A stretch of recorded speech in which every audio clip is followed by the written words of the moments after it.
La Constitution américaine, on en a parlé ce matin, sur France Culture avec Philosophie, je crois, date de 1787, et ça correspond en fait au premier passage de Saturne sur l'axe Poisson-Vierge, dans les tout derniers degrés du zodiaque. Puisque en janvier 1787, Saturne était à 328 degrés. Donc, il était en train de passer en Poisson à 330 degrés. Alors, ce que je constate évidemment, c'est que tous ces commentateurs de cet événement qui précède le 1789, par ailleurs, ne font évidemment pas appel à l'astrologie, ça va de soi. Alors ils expliquent ça pour des raisons X ou Y qui ne sont pas très sérieuses. Ils n'expliquent pas pourquoi ça a lieu à ce moment-là. Or, dans mon système, le passage de Saturne à 0 Poisson, c'est-à-dire à 330 degrés du zodiaque, c'est l'occasion de repenser, de reconsidérer tout le processus vertical.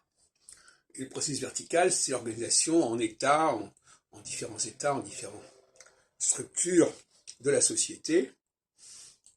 Donc c'est un moment constitutionnel par excellence, qu'on retrouvera d'ailleurs à différents moments. Je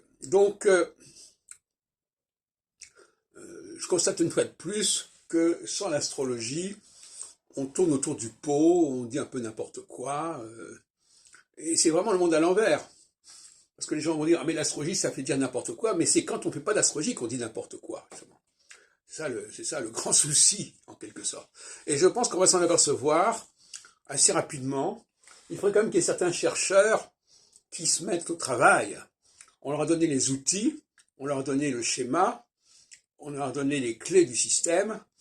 Maintenant, il faut qu'ils l'appliquent à tel et tel pays ou dans telle et telle époque, etc., pour que ce système soit validé et qu'il apparaisse comme une donnée essentielle qui fait écho très vaguement à la nouvelle histoire des années 1930 avec Marc Bloch, etc., un juif comme moi d'ailleurs, et qui introduit une dimension scientifique, parce que je crois que le mot n'est pas trop fort, dimension scientifique dans la recherche historique qui manquait jusqu'alors, sinon par des biais des expédients comme la démographie, la météorologie, etc.